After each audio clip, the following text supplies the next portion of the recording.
Les doy la bienvenida a Iberoamérica Habla, un programa que sintetiza el accionar de los países miembros de la Federación Iberoamericana de Ombudsman en defensa de los derechos que son esenciales a la dignidad de nuestros pueblos.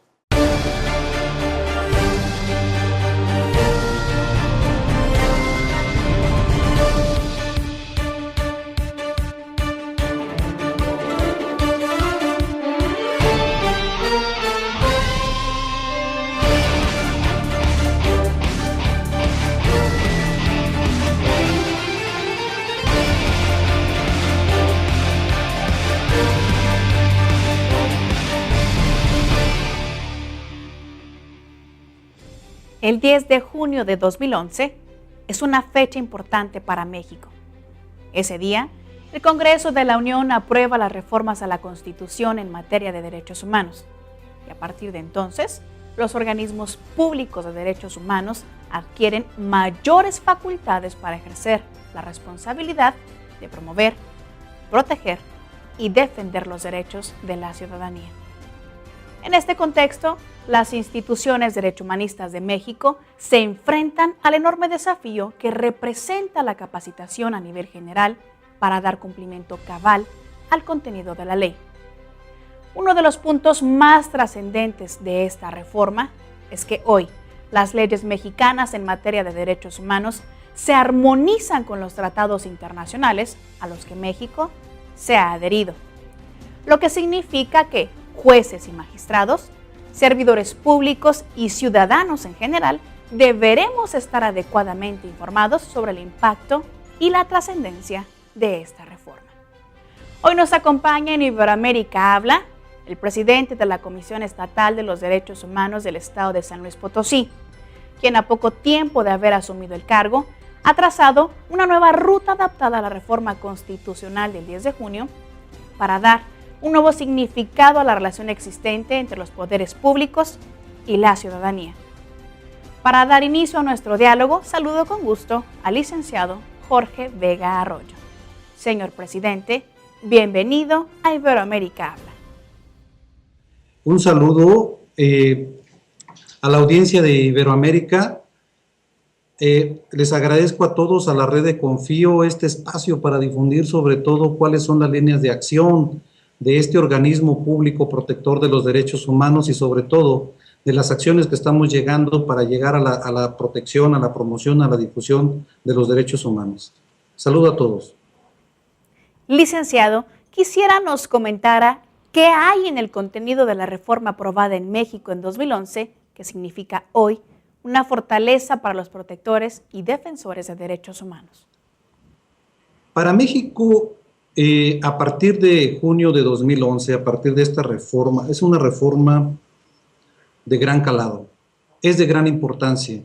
Nosotros hemos tenido una tradición jurídica sobre el tema de garantías individuales desde una perspectiva sinónima de lo que eran los derechos fundamentales. Sin embargo, esta reforma ahora habla de derechos humanos desde una perspectiva más amplia.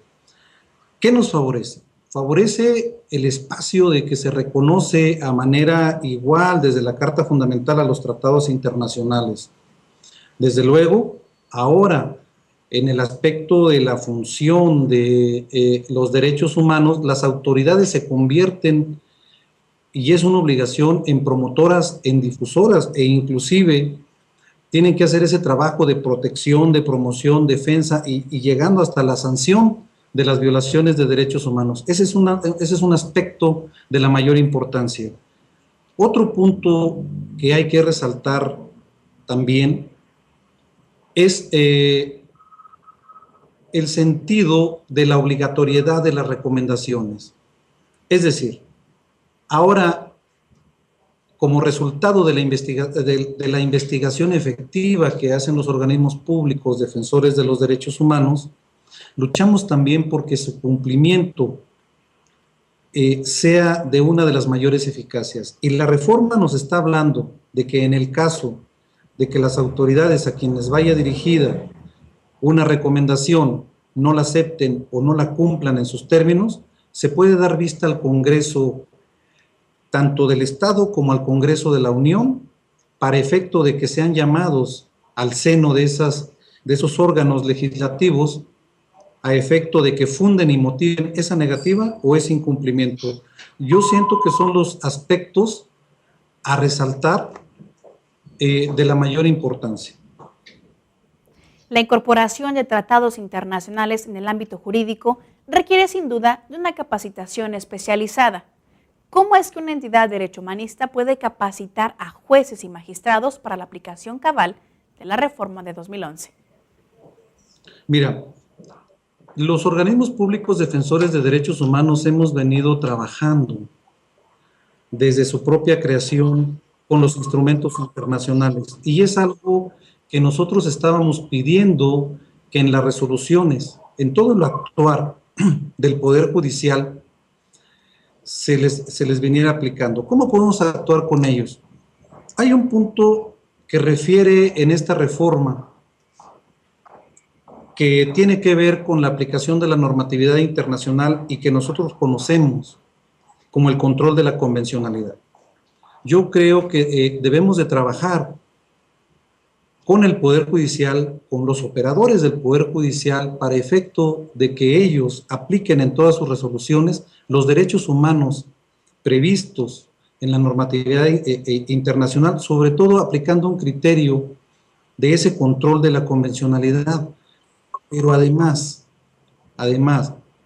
ellos tienen que actuar sobre todo en ese control difuso de la convencionalidad y desde una perspectiva de los principios de interpretación conforme y de el principio pro persona, es decir, siempre en aras de proteger todos los derechos en favor de las personas, que cuando esos derechos le favorecen sean vistos desde una perspectiva con mayor amplitud y que cuando sea en sentido contrario o perjudicial hacia las personas, sea visto con un criterio más reducido. Yo creo que en esa parte los defensores públicos de los derechos humanos podemos contribuir en esa parte, en esa labor de capacitación sobre la actividad que pueden desarrollar los jueces. Yo creo que es una actividad aparejada y en mucho podemos auxiliar en aras de buscar la protección de los derechos humanos, sobre todo porque ahora ellos mismos se convierten en una autoridad vigilante, en una autoridad que va a inspeccionar o a verificar el respeto de los derechos humanos. ¿Qué brechas de oportunidad abre la reforma del 10 de junio de 2011 para mejorar el servicio que presta la Comisión Estatal de Derechos Humanos de San Luis Potosí? Muchísimas. Yo creo que no solamente para la Comisión de San Luis Potosí. Se abre una mayor perspectiva de protección, sobre todo porque está hablando de todos los derechos reconocidos tanto en la norma constitucional como en los tratados internacionales. Yo creo que es una de las mejores oportunidades para los ombudsman, sobre todo para fortalecer la cultura de la legalidad y esa cultura del respeto de los derechos humanos hacia toda la sociedad, pero sin perder de vista el objetivo que es lograr una convivencia social armónica. Yo creo que el reto es enorme, el trabajo va a ser mayúsculo, pero esta reforma para México es la que estábamos esperando para trabajar en armonía con la legislación internacional.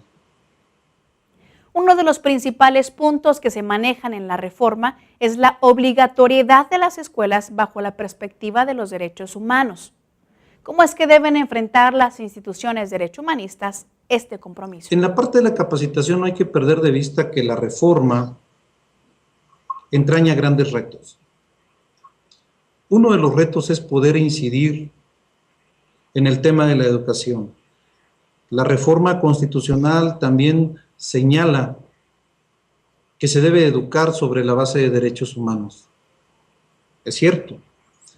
Entonces, aquí la gran cuestión es educar a las futuras generaciones en derechos humanos, pero sobre todo sustentado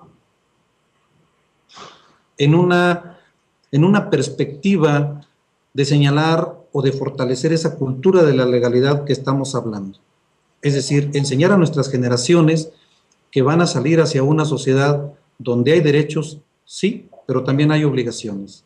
y que la mejor forma de lograr esa convivencia social armónica es conocer nuestros derechos, saber cómo los podemos hacer valer, pero también cuáles son nuestros deberes para con la sociedad para poder lograr esa convivencia. Y particularmente señalarles, y como lo hemos manifestado siempre, que nuestros derechos quizá tienen el límite cuando comienzan los derechos de las demás personas. Licenciado, por mi parte es todo. Agradezco los conocimientos aportados en este espacio de promoción y difusión de los derechos humanos. ¿Desea usted agregar algo más? Yo creo que dentro del trabajo, y no como una recomendación, sino como una como una sugerencia de esta gran responsabilidad que tenemos nosotros, es que nuestro objetivo es siempre generar mejores resultados y una mayor confianza hacia la población a quien nos dirigimos para proteger sus derechos, que tenemos una visión de un mayor compromiso para lograr